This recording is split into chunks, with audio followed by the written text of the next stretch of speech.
गांव रामपुर के बाहरी किनारे पर एक पुरानी हवेली खड़ी थी, जिसके आंगन में एक विशाल पीपल का पेड़ था। लोग कहते थे कि उस पेड़ की जड़ों में कोई राजदफन है। सूरज ढलते ही वहां से अजीब आवाजें आने लगती थीं। कभी फुसफुसाहट, कभी पायल की छन छन, तो कभी किसी के रोने की धीमी सिसकी।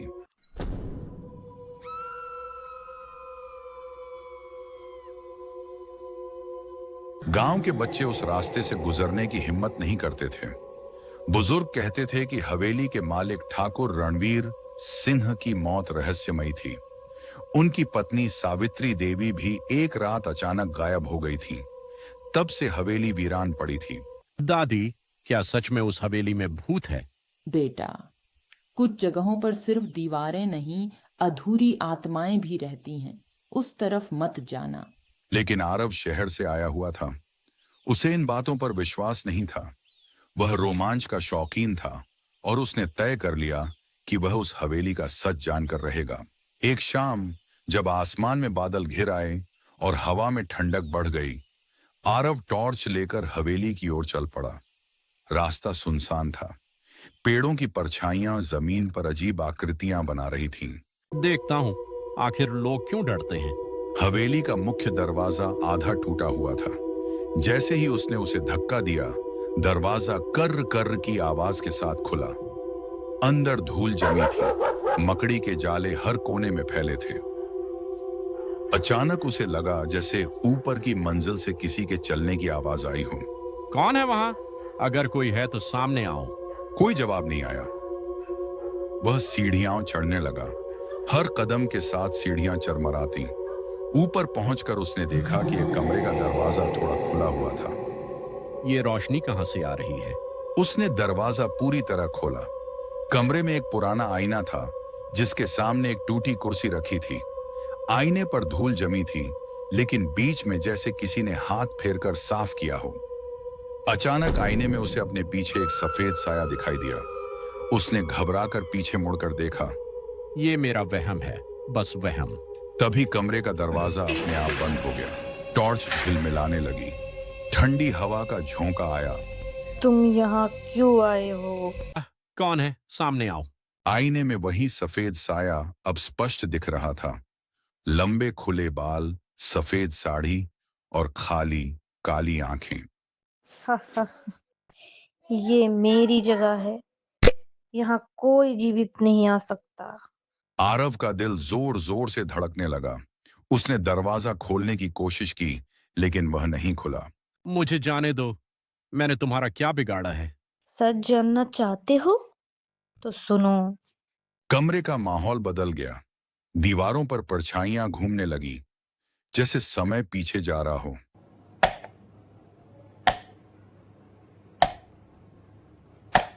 रणवीर, ये सब मत करो।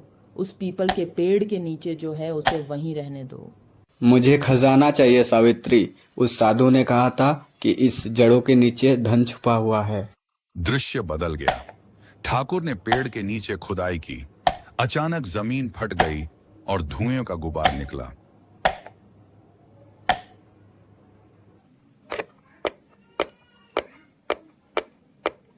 जिस धन को लालच से छुओगे, वह तुम्हारी आत्मा को बांध लेगा। ठाकुर हंसा, लेकिन अगले ही पल उसका चेहरा पीला पड़ गया। उसकी आंखें डर से फैल गईं। ये क्या है? जमीन से एक काला साया निकला और ठाकुर को जकड़ लिया। सावित्री चीख उठी, बचाओ! अगले दिन ठाकुर मृत्यु मिला और उसी रात सावित्री भी गायब हो गई। दृश्य फिर से वर्तमान में लौट आया। आरव पसीने से भीग चुका था। तो तुम सावित्री देवी हो? हाँ, मैं इस हवेली से बंधी हूँ। मेरे पति के लालच ने हमें साबित कर दिया। मैं तुम्हारी मदद कैसे कर सकता हूँ? साया कुछ पल चुप रहा, फिर उसकी आवाज में दर्द झलकने लगा। पीपल के नीचे जो हड्डियां दबी है, उन्हें मुक्त करो, तभी मुझे शांति मिलेगी। अचानक दरवाजा खुल गया। आरव भागता हुआ नीचे आया और हवेली से बाहर निकल गया। हवा और तेज हो चुकी थी। पेड़ की पत्तियां सरसराने लगीं, जैसे कोई फुसफुसा रहा हो। अगले दिन सुबह आरव फावड़ा लेकर वापस आया। उसने पेड़ के नीचे खुदाई शुरू की। गांव वाले दूर खड़े उसे देख रहे थे। पागल हो गया है लड़का। उसे मत रोको, शायद यही शांति दिला सके। कुछ ही देर में उसे मिट्टी के नीचे हड्डियां और पुराने गहने मिले। जैसे ही उसने उन्हें बाहर निकाला, तेज हवा चलने लगी। आसमान काला पड़ गया। पेड़ की डालियां जोर जोर से हिलने लगीं। धन्यवाद। अचानक हवेली की दीवारों में दरारें पड़ने लगीं। एक जोरदार धमाके के साथ हवेली का एक हिस्सा गिर पड़ा। जब सब शांत हुआ, हवेली आधी ढह चुकी थी, लेकिन पीपल का पेड़ अब शांत था। आरव ने हड्डियों का विधि पूर्वक अंतिम संस्कार करवाया। उस रात पहली बार हवेली के आसपास कोई अजीब आवाज नहीं आई। तूने बड़ा काम किया है बेटा, अब वो आत्मा मुक्त हो गई होगी।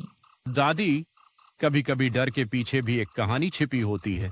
लेकिन कहानी यहीं खत्म नहीं हुई। कुछ दिनों बाद आरव अपने कमरे में सो रहा था। आधी रात को उसकी आंख खुली। खिड़की के बाहर वही पीपल का पेड़ दिख रहा था, अब शांत और स्थिर। तभी उसे महसूस हुआ कि कोई उसके कमरे में खड़ा है। कौन? मैं मुक्त हो चुकी हूँ, लेकिन उस खजाने का साया अभी भी जीवित है। क्या मतलब?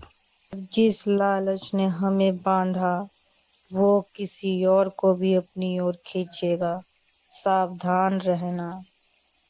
और फिर वह आकृति धीरे धीरे हवा में विलीन हो गई। अगले दिन खबर आई कि गांव का एक आदमी जो खुदाई के समय मौजूद था, रात में चुपके से वहां गया था। सुबह उसका शरीर पेड़ के पास मिला। शाप अभी खत्म नहीं हुआ। जब तक कोई लालच करेगा ये साया रहेगा। आरव ने समझ लिया कि कुछ शक्तियां सिर्फ मुक्त नहीं होती, वे इंसानी कमजोरियों से जुड़ी होती हैं। उसने पेड़ के पास एक छोटा सा मंदिर बनवाया ताकि लोग वहां श्रद्धा से जाएं, लालच से नहीं। शायद डर को खत्म करने का एक ही तरीका है, उसे समझना। समय बीतता गया। हवेली पूरी तरह ढह गई, लेकिन पीपल का पेड़ आज भी खड़ा है। कहते हैं, अगर कोई लालच या बुरी नीयत से वहां जाता है, तो उसे पत्तों की सरसराहट में एक फुसफुसाहट सुनाई देती है। साया की फुसफुसाहट, लालच मत करो वरना मैं लौट आऊंगी, ऐसा कहते हैं शाया। और फिर चारों तरफ सन्नाटा छा जाता है। तो दोस्तों, कहानी कैसा लगा कमेंट में जरूर बताएं और चैनल को सब्सक्राइब करें। तब मिलते हैं नेक्स्ट कहानी की ओर। धन्यवाद।